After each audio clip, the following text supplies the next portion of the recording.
paso teníamos que colocar el corazón sobre una bandeja y organizamos los vasos sanguíneos que se encontraban unidos al corazón, eliminando las membranas y otros tejidos que los rodeaban. En este caso, el corazón se dividía en dos partes, en las arterias y las venas. Las arterias tienen paredes más gruesas y musculares que las venas. Estas están formadas por tres capas: la túnica interna, que se le llama endotelio, la túnica media, que se le llama músculo liso, y la túnica externa, que se le llama tejido conectivo. La capa media muscular es más gruesa y fuerte, lo que les permite soportar la presión sanguínea alta expulsada por el corazón. Su función principal es transportar la sangre oxigenada desde el corazón hacia los diferentes órganos y tejidos del cuerpo. Y las arterias de mayor calibre, como por ejemplo lo que es la aorta, tienen paredes más gruesas y elásticas para amortiguar el flujo pulsátil de la sangre. En cambio, las venas tienen paredes más delgadas y menos musculares que las arterias. Están formadas por tres capas: la túnica interna, que se le llama endotelio, la túnica media, que se le llama músculo liso delgado, y la túnica externa, que se le llama tejido conectivo. La capa media es más delgada, ya que no necesitan soportar tanta presión como las arterias. Su función es transportar la sangre desoxigenada desde los diferentes órganos y tejidos del cuerpo de regreso al corazón. Algunas venas tienen válvulas que evitan el reflujo de la sangre y facilitan su retorno al corazón. Como segundo paso, se introdujo una varilla de vidrio alargado por las arterias hasta el fondo de las cámaras, identificando la arteria pulmonar hasta alcanzar la pared más fina del ventrículo derecho y la aorta hasta tocar la pared más gruesa del ventrículo izquierdo. La arteria pulmonar se define como aquella que emerge del ventrículo derecho del corazón. Al introducir una varilla por la arteria pulmonar, esta se guía hasta la pared del ventrículo derecho. El ventrículo derecho tiene una pared muscular relativamente delgada en comparación con el ventrículo izquierdo. Esto ya que el ventrículo derecho solo necesita generar suficiente presión para bombear la sangre desoxigenada a los pulmones, un circuito de baja resistencia. Por lo tanto, al tocar la pared del ventrículo derecho con la varilla, se sintió una pared más fina y menos muscular. Por otra parte, la aorta es la principal arteria que sale del ventrículo izquierdo del corazón. Al introducir la varilla, esta conduce hasta la pared del ventrículo izquierdo. El ventrículo izquierdo tiene una pared muscular mucho más gruesa y robusta que el ventrículo derecho. Esto se debe a que el ventrículo izquierdo necesita generar una mayor presión para bombear la sangre oxigenada a todo el cuerpo sistémico, un circuito de alta resistencia. Por lo tanto, al tocar la pared del ventrículo izquierdo con la varilla, se sintió una pared más gruesa y muscular. Esta diferencia en el grosor de las paredes ventriculares refleja la diferente carga de trabajo que cada ventrículo debe soportar. El ventrículo derecho bombea los pulmones, baja resistencia, mientras que el ventrículo izquierdo bombea todo el cuerpo, alta resistencia, requiriendo una mayor fuerza contráctil y una pared más gruesa. Como tercer paso, depositamos el corazón sobre la bandeja de modo que la aorta queda detrás de la arteria pulmonar, el lado ventral, que es la superficie frontal, quede hacia arriba y el lado dorsal, que es la superficie posterior, quede hacia abajo. Esta orientación nos va a permitir observar lo que es el lado ventral, que son los ventrículos derecho e izquierdo en la parte inferior, las aurículas derecha e izquierda en la parte superior, las arterias aorta y pulmonar emergiendo de los ventrículos y las venas cavas y pulmonares ingresando a las aurículas. Ahora, del lado dorsal podemos observar la superficie posterior y redondeada de los ventrículos, la pared posterior de las aurículas, las ramas de las arterias coronarias que irrigan el músculo cardíaco.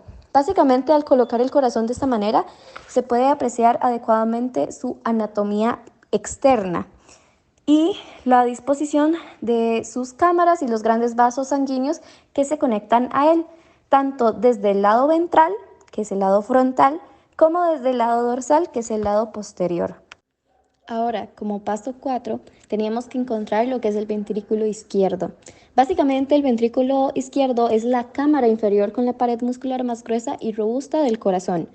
Su superficie externa tiene una apariencia suave y se puede observar los vasos sanguíneos coronarios ramificándose como si fuera un árbol sobre esta.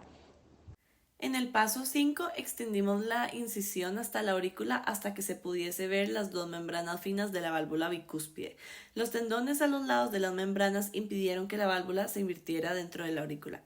Con el ventrículo izquierdo abierto después de la incisión realizada en el paso anterior, dirigimos nuestra atención hacia la base del ventrículo, donde se encontró la válvula mitral.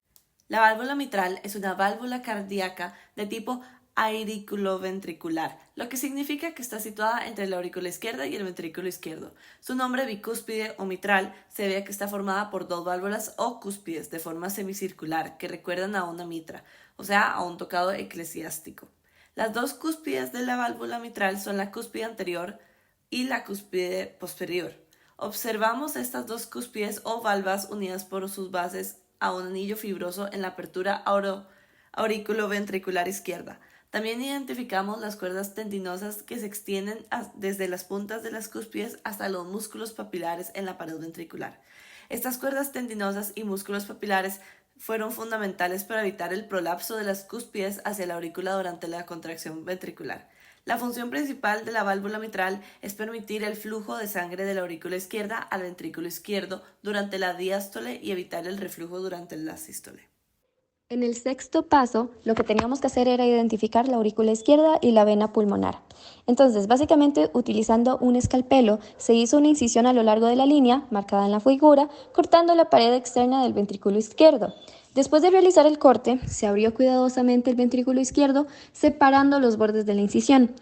Esto básicamente permitió observar directamente el interior del ventrículo izquierdo y examinar su pared muscular gruesa que se cortó transversalmente.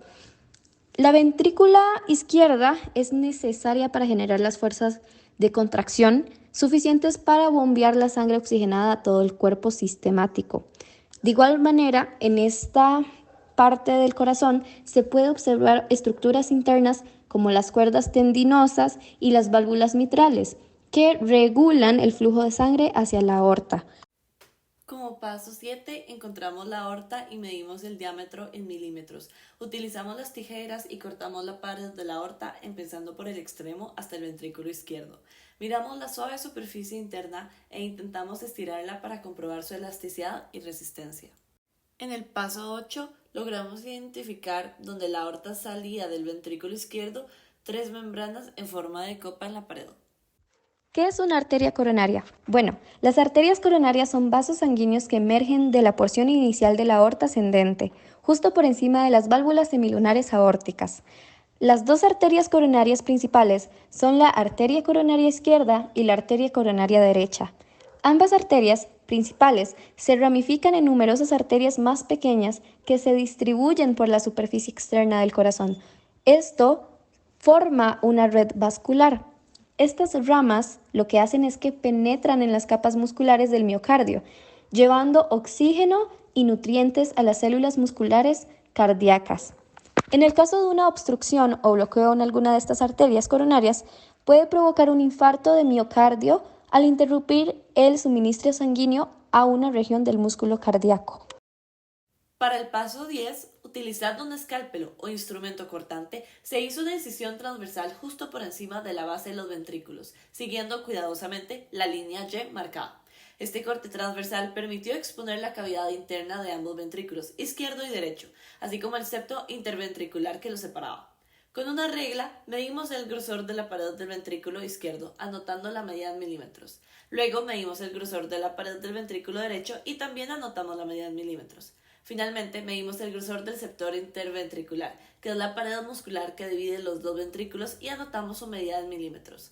Es importante tener en cuenta que la pared del ventrículo izquierdo suele ser mucho más gruesa que la del ventrículo derecho, debido a la mayor presión que debe generar para bombear la sangre a todo el cuerpo.